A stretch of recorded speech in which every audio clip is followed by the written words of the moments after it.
Hello, my friends. Welcome back.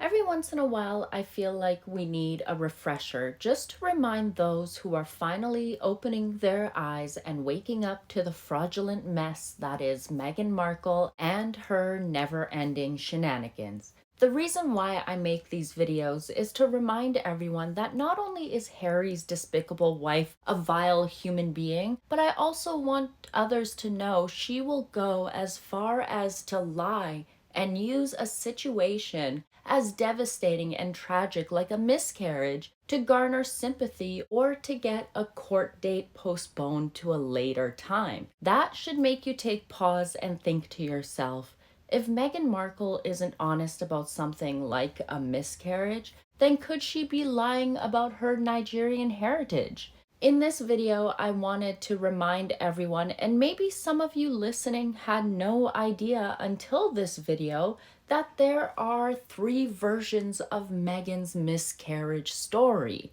Well, I should be calling it a mythcarriage. Yes, that's right, my friends.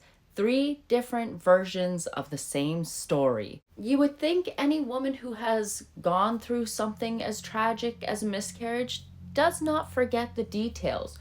You remember when it happened, how it occurred, the after effects, the roller coaster of emotions you go through afterwards. The details never change, the story stays the same, always. However, what I just mentioned does not apply if you are a pathological liar who has a problem remembering past lies. The first version of Meghan Markle's mythcarriage was when Meghan wrote a very public full-page op-ed for the New York Times, which in my opinion was simply grotesque. Here's the part I'm interested in, but if you would like to read the rest of that trash, all the links will be provided in the description box of this video. Version number 1. Meghan, in her own words for the New York Times, writes, "It was a July morning that began as ordinarily as any other day. Make breakfast, feed the dogs, take vitamins, find that missing sock, pick up the rogue crayon that rolled under the table, throw my hair into a ponytail before getting my son from his crib.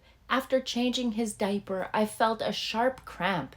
I dropped to the floor with him in my arms, humming a lullaby to keep us both calm, the cheerful tune a stark contrast to my sense that something was not right. I knew as I clutched my firstborn that I was losing my second.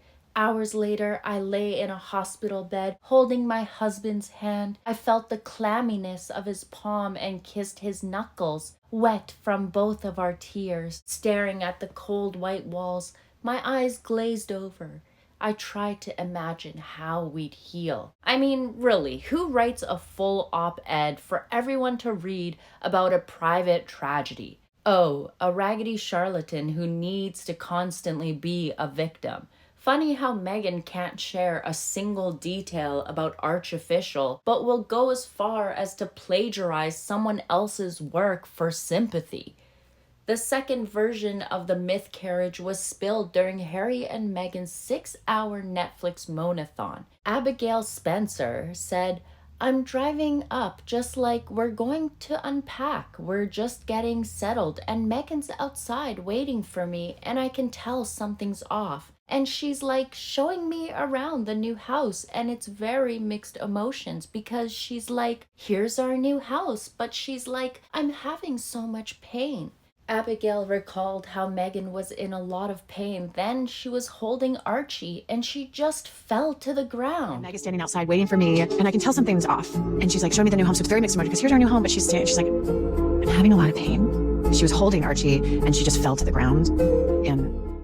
And now we have the third version, which was shared in Spare, Harry's biography about his frozen Todger. And maybe after I've pointed out all of these discrepancies in this video, maybe by magic there might be another version soon released. We should probably keep an eye out on that.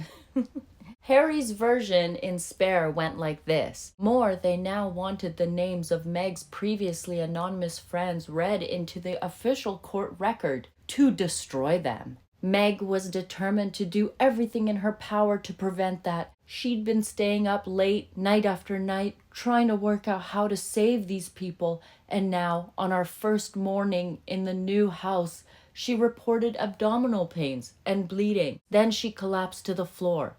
We raced to the local hospital. When the doctor walked into the room, I didn't hear one word she said. I watched her face, her body language. I already knew. We both did. There had been so much blood. Still hearing the words was a blow. Meg grabbed me. I held her. We wept. Someone please pass me a sick bucket. Let me remind you all that later Harry claimed the hospital gave him the remains, and Harry said he buried it in a shallow grave in their backyard, which is not only illegal, but this entire situation is not only disgusting, but in my opinion, it is all a fabrication. Meghan loves pulling the damsel who collapses when in distress act. Meghan first collapses with Archie after changing his diaper. In the next version, Meghan collapses when giving Abigail a tour. In the final version, Meghan collapses when she's with Harry and no Archie.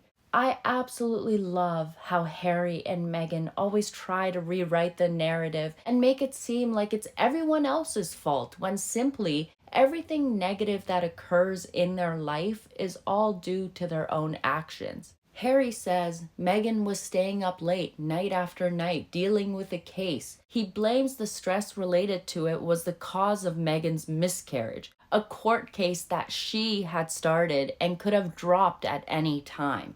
The point is, this raggedy ex-cable TV mattress actress has a long history of lying and making up stories. And when the stories always change, then you know something is fishy. If Meghan Markle will lie about something as tragic as a miscarriage, then why shouldn't I believe she won't lie about other things like her heritage, which she has done before when she claimed she was Maltese? Or how about lying about being pregnant to get 2 children fraudulently into the line of succession, which is a crime? At the end of the day, Harry married a charlatan that is a pathological liar, and I am going to continue to point out her lies.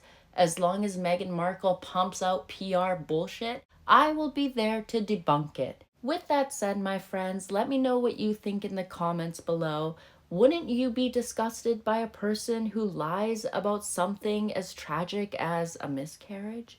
I know I sure as heck would be. I will catch you all in the next video, my friends. Stay gorgeous, my lovelies. Bye.